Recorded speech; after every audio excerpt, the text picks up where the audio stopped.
Saudi अरब में पेश आए अलमनाक बस हादसे में जाँ बहक होने वाले हैदराबाद के अफराद ख़ानदान से आज बीआरएस के वर्किंग प्रेसिडेंट केटी रामाराव ने मुलाकात की और उनसे ताज़ियत का इजहार किया। केटीआर ने मुतासिरा ख़ानदानों को भरोसा दिलाया कि बीआरएस पार्टी हर कदम पर उनके साथ खड़ी है।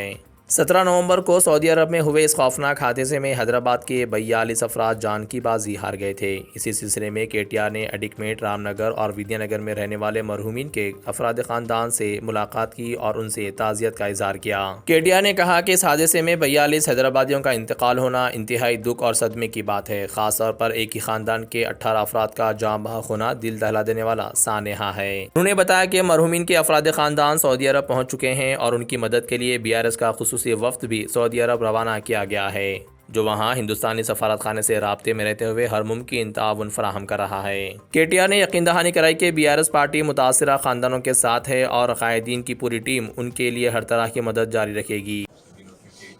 जो कोई भी देखा इससे बढ़कर तो एक इंसान की जिंदगी में और कुछ नहीं हो सकता, इससे बड़ा सदमा तो कुछ नहीं होता। सब आपके घर में शामिल हो और केसीआर साहब भी बहुत बहुत दर्द और बहुत बहुत दुख महसूस करे और वो भी आपसे कहने के लिए सबको उम्मीद हो जाए केसीआर साहब हमसे कुछ अगर हो सकता आपके लिए क्या करना क्या बोलना कोई भी चीज़ सुनना चाहिए। बहुत बड़ी बात है अपने उम्मीद साहब आए और लिमिट रहता था तो हमारे साथ कम से कम 4-5 घंटे हमारे साथ ही थे।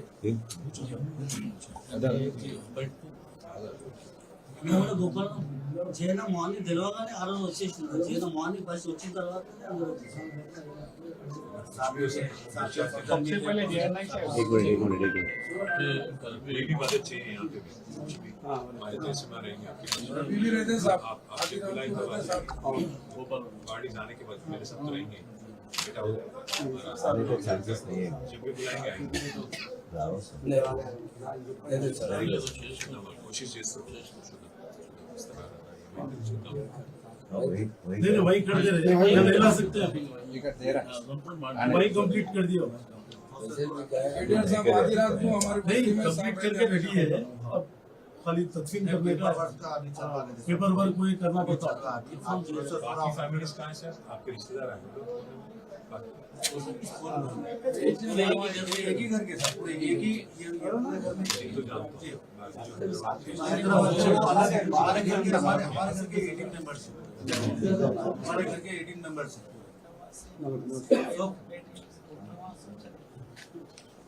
अमेरिका में बच्चा है उसकी भी बच्ची हम कोई भी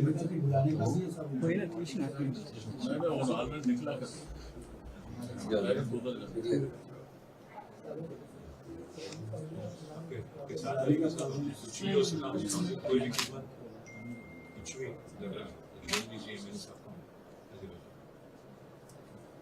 అరేబియాలో 3 రోజుల కిందట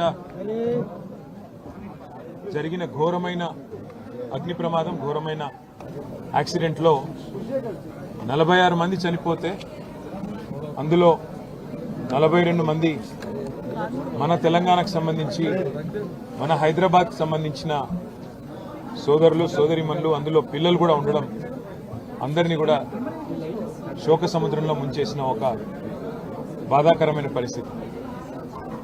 ఇవాళ ఒకటే కుటుంబంలో ఇక్కడ ముషీరాబాద్ నియోజకవర్గం అడిక్మెట్లో ఒకటే కుటుంబంలోని 18 మంది సోదరులు, షేక్ నసీరుద్దీన్ గారి కుటుంబ సభ్యులు, అందులో దాదాపు 9 మంది చిన్నపిల్లలు అందరూ కూడా మరణించడం అనేది ఎవరు కూడా తీర్చలేనంత పెద్ద దుఃఖం ఇవాళ కుటుంబానికి వచ్చింది. అందుకే వారికి కొంత ధైర్యం చెప్పడానికి వారితో పాటు తెలంగాణ సమాజం మొత్తం కూడా ఉన్నది. మేమందరం కూడా మీ బాధలో మేము కూడా ఉన్నాం, మీ బాధను మేము కూడా అనుభవిస్తున్నామని వారికి చెప్పడానికి, అట్లాగే వారి కుటుంబ సభ్యులు ఎవరైతే ఇవాళ సౌదీ అరేబియా పోయారో వారికి బాసటగా నిలబడడానికి మా బృందం కూడా ఒకటి సౌదీ అరేబియా పోయింది.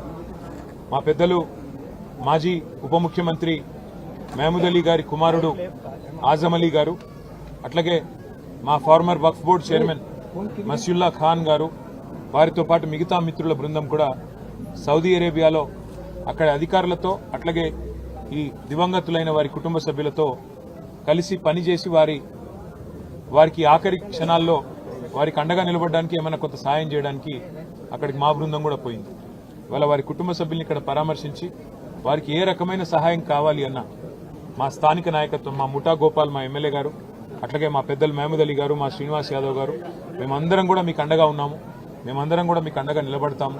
భవిష్యత్తులో కూడా, ఈ రోజే కాదు భవిష్యత్తులో కూడా మీకు ఏం అవసరం ఉన్నా కూడా పార్టీ ఉంటుంది. కేసీఆర్ గారు మమ్మల్ని అందరినీ పంపించారు మీ దగ్గరికి అని చెప్పి ఈరోజు వారి దగ్గరికి రావడం జరిగింది. వారు చెప్పింది ఒకటే, అన్న ఈ దుఃఖ సమయంలో మా కోసం ప్రార్థనలు చేయండి. ఈ శుక్రవారం అన్ని మసీదులలో కూడా ఆ చనిపోయిన వారి కోసం వారికి ఆత్మ శాంతించాలని చెప్పి ప్రార్థించండి అని మాత్రమే అడిగారు. మమ్మల్ని ఏమీ అడగలేదు. సరే, అక్కడ కొంత సాయం చేయండి, ఎంబసీ అధికారులతో మాట్లాడండి, తొందరగా ఏమైనా ఒకవేళ తేగలిగితే మిగతా భౌతిక కాయాలు అలాంటివన్నీ చేయగలిగితే చేయండి, లేదంటే అక్కడే అంతిమ సంస్కారం చేసే అవకాశం అక్కడే ఉంటే అక్కడే జరిగే విధంగా అధికారులతో మాట్లాడండి అని చెప్పారు. తప్పకుండా మా పార్టీ తరఫున మా గౌరవ ఎంపీలను కూడా మేము కోరుతాము. ఉన్నతాధికారులు, దౌత్య అధికారులు, భారత దౌత్య అధికారులతో కూడా మాట్లాడి వారికి అక్కడ సహకరిస్తామని చెప్పి కూడా చెప్పడం జరిగింది. వారి ఆత్మలు శాంతించాలని, చనిపోయిన వారి కుటుంబ సభ్యులు ఎవరైతే దివంగతులైన వారు, ఇంత పెద్ద దుఃఖం ఎవరికి రాకూడదు. ఒకటే కుటుంబంలో 18 మంది చనిపోవడం అంటే అంతకు మించిన బాధ అసలు చనిపోయిన వాళ్ళకంటే ఎక్కువ బతికిన వాళ్ళకి ఆ బాధ మిగిలిపోతుంది.